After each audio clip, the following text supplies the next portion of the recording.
الحمد لله رب العالمين والعاقبة للمتقين والصلاة والسلام على سيد الأنبياء والمرسلين وعلى آله وأصحابه أجمعين أما بعد.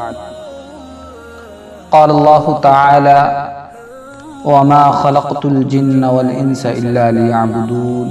صدق الله العظيم. معیشت انسانی زندگی میں ایک ایسی چیز ہے جس کو بنیاد کہا جاتا ہے۔ موجودہ دور میں انسانی ترقی کی بنیاد یہ معاشی استحکام کو قرار دیا جانے لگا ہے۔ آج اسی کو قدر کی نگاہ سے دیکھا جاتا ہے۔ جس کے پاس دنیاوی اسباب و وسائل کی بھرمار ہو،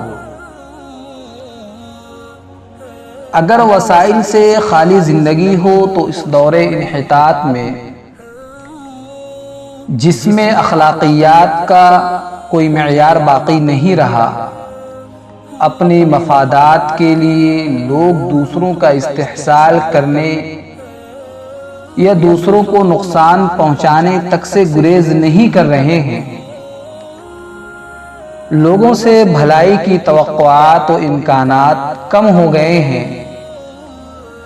لوگ معاشی اعتبار سے کمزور افراد و طبقات کو آگے بڑھانے کے جذبے سے محروم ہو گئے ہیں۔ صرف دولت، ثروت ہی کو لوگوں نے انسانیاتی کامیابی کا محرک قرار دے دیا ہے۔ موجودہ دور میں سیاسی شعور و حکومت میں حصہ داری کی بنیاد بھی اسی پر رکھ دی گئی۔ عام خیالات کے مطابق امت مسلمہ کی موجودہ ذلت و خواری کے ثانوی اسباب میں ایک سبب غربت و افلاس کی زیادتی بھی ہے۔ میں نے ثانوی سبب اس لیے کہا کہ انسانی تخلیق کا مقصد بنیاد معیشت نہیں ہے۔ عبادت و بندگی مقصود لذاتی ہی ہے، معاش مطلوب لغیرہ ہی ہے۔ جیسا کہ اللہ تعالیٰ نے قرآن کریم میں ارشاد فرمایا: وَمَا خَلَقْتُ الْجِنَّ وَالْإِنسَ إِلَّا لِيَعْبُدُونَ۔ اس لیے آج کے دور میں انسان کو معاشی استحکام کی طرف توجہ دینے کی اشد ترین ضرورت ہے۔ شرعاً بھی اس کی کوئی ممانعت نہیں ہے، کیونکہ اسلام انسانی زندگی کے ہر شعبے میں جائز ذرائع کو استعمال کر کے اسے ترقی کی اجازت دیتا ہے۔ معاشیات انسانی زندگی کا ایک اہم حصہ ہے، کیونکہ ایک انسان پر دوسرے انسان کے حقوق ہوتے ہیں۔ مثلا بالغ ہوتا ہے تو خود کی ذمہ داری، نکاح کرتا ہے تو بیوی کے حقوق، اولاد ہوں تو ان کی ذمہ داری، اور ماں باپ جب بوڑھے ہو جائیں تو ان کی کفالت اور حقوق کی ادائیگی کے لیے محنت و مشقت کر کے مالی طور پر مستحکم ہونا ضروری ہے۔ اور یہ اسلامی اعتبار سے سعادت مندی کی بات ہے۔ دلیل کے طور پر آپ صلی اللہ علیہ وسلم کی وہ دعا دیکھ لے جو آپ نے اپنے خادم حضرت انس رضی اللہ تعالی عنہ کو دی تھی، جس کے الفاظ یہ ہے: اللہم اکثر مالا، کہ اے اللہ ان کو کثیر مال عطا فرما۔ موجودہ حالات میں تجارت کو فروغ دینا عین فطرت اسلامی ہے۔ اسلام نے یہ ماتحتی کو کبھی قبول نہیں کیا۔ غور کرنے سے یہ بات سمجھ میں آتی ہے کہ غلامیت کا دور تھا لیکن ملازمت کا لزوم نہیں تھا۔ آج کی نئی نسل اپنی زندگی کا انحصار ملازمت پر کیے ہوئے ہے اور ملازمت ہی کو زندگی میں ترقی کا اصل محرک سمجھتی ہے، لیکن ہمیں یہ سمجھنا چاہیے کہ معاشیات میں اسلام نے ملازمت پر زور نہیں دیا، اس کے برعکس تجارت اور فنکاری پر توجہ دلائی ہے۔ جیسا کہ طبرانی کی ایک روایت ہے، حضرت ابن عمر رضی اللہ تعالی عنہ سے مروی ہے: ان اللہ یحب المؤمن المحترف، کہ اللہ پیشہ ور مومن کو پسند فرماتے ہیں، اس لیے ہر شخص کو کوئی نہ کوئی فن ضرور سیکھنا چاہیے۔ آج کی نوجوان نسل عصر حاضر میں فنکاری کے بجائے پیشہ ورانہ ملازمت کو ترجیح دے کر اپنی زندگی کو غلام بنا رہی ہے، ذہنی طور پر بھی اور جسمانی اعتبار سے بھی، جبکہ نبی کریم صلی اللہ علیہ وسلم کی زندگی کا مطالعہ بھی اس طرف رہنمائی کرتا ہے کہ تجارت و فنکاری ہی انسان کو آزادی کے ساتھ زندگی گزارنے کا موقع فراہم کرتی ہے۔ اور یہ بات بھی سامنے آتی ہے کہ حضرات انبیاء علیہم السلام نے بھی پیشے ہی کو پسند۔ حضرت آدم علی نبینا علیہ السلام یہ کھیتی باڑی کرتے تھے، حضرت داؤد یہ لوہار کا کام کیا کرتے تھے، اور اسی طریقے سے حضرت ادریس علیہ السلام یہ کپڑے سیتے تھے، اور حضرت موسیٰ علیہ السلام یہ بکریاں چراتے تھے۔ اور جناب محمد رسول اللہ صلی اللہ علیہ وسلم پیشہ تجارت سے منسلک ہونے سے پہلے آپ بھی بکریاں چرایا کرتے تھے۔ غرض ہر نبی کسی نہ کسی صنعت و حرفت سے منسلک تھے۔ ویسے بھی آخرت دنیا کی محنت کا نتیجہ ہوا کرتا ہے۔ دنیا کی محنت صرف اعمال پر موقوف نہیں ہے۔ اللہ کے نبی صلی اللہ علیہ وسلم نے فرمایا التاجر الصدوق یحشر یوم القیامت مع الصدیقین والشہداء، کہ سچا تاجر صدیقین اور شہداء کے ساتھ اٹھایا جائے گا۔ اسی طریقے سے رافع ابن خدیج رضی اللہ تعالی عنہ سے مروی ہے کہ آپ صلی اللہ علیہ وسلم سے دریافت کیا گیا کہ سب سے پاکیزہ کمائی کون سی ہے؟ تو آپ علیہ السلام نے ارشاد فرمایا اپنے ہاتھ کا کام اور صحیح طریقے پر تجارت۔ اس سے معلوم یہ ہوا کہ تجارت کی اہمیت بہت زیادہ بتلائی گئی ہے۔ اسی طریقے سے ایک صحابی آپ صلی اللہ علیہ وسلم کی خدمت میں حاضر ہوئے اور امداد طلب کی۔ آپ صلی اللہ علیہ وسلم نے سائل سے پوچھا کہ ان کے پاس کیا موجود ہے؟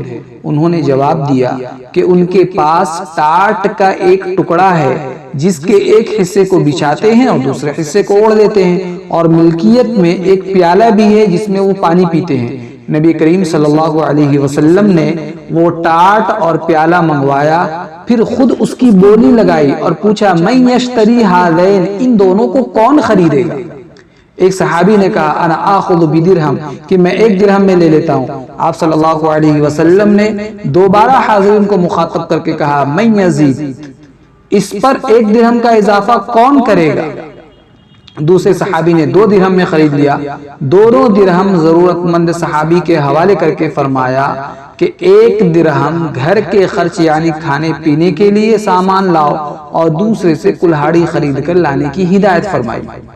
معلوم یہ ہوا اسی طریقے سے جب ہدایت فرمائی گئی کلہاڑی لانے کی، تو کلہاڑی لانے پر آپ نے اپنے دستے مبارک سے اس پر دستہ لگایا اور فرمایا کہ جنگل سے لکڑیاں کاٹ کر لاؤ، بیچو، 15 دن سے پہلے میرے پاس نہ آنا۔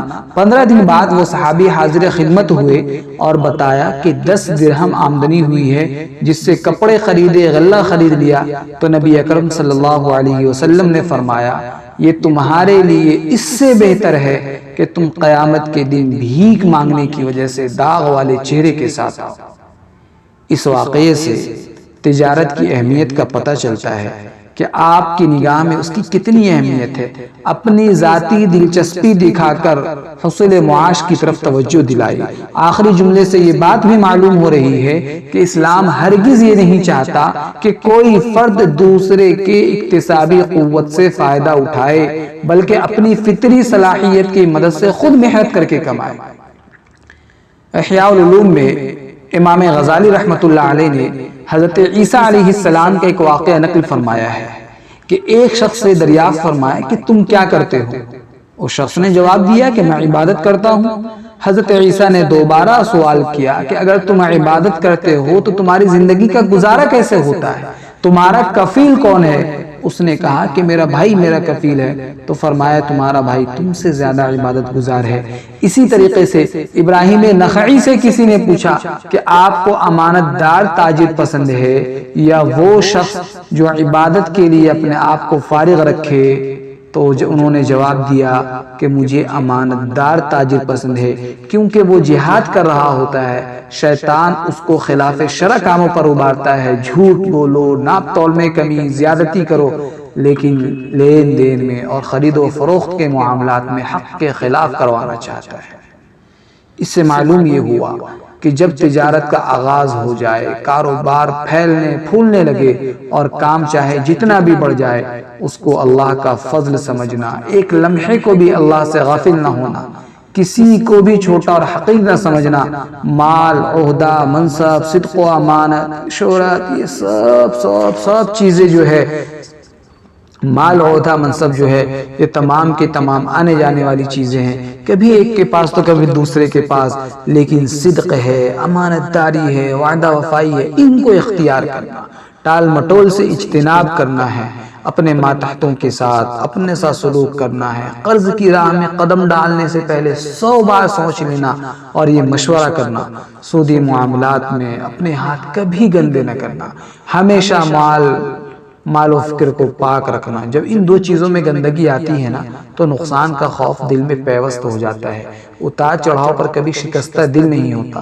یہ تجارت کا حصہ ہوتا ہے، کبھی نفع میں کثرت ہوتی ہے، کبھی نقصان بھی حصہ ہوتا ہے۔ ہم اللہ تعالیٰ سے دعا گو ہیں کہ سب کو عزت و آزادی کی زندگی میسر فرمائے، ذلت و خواری سے محفوظ فرمائے، ہر خیر کو اپنانے کی توفیق مرحمت فرمائے۔ وآخر دعوانا ان الحمد للہ رب العالمین۔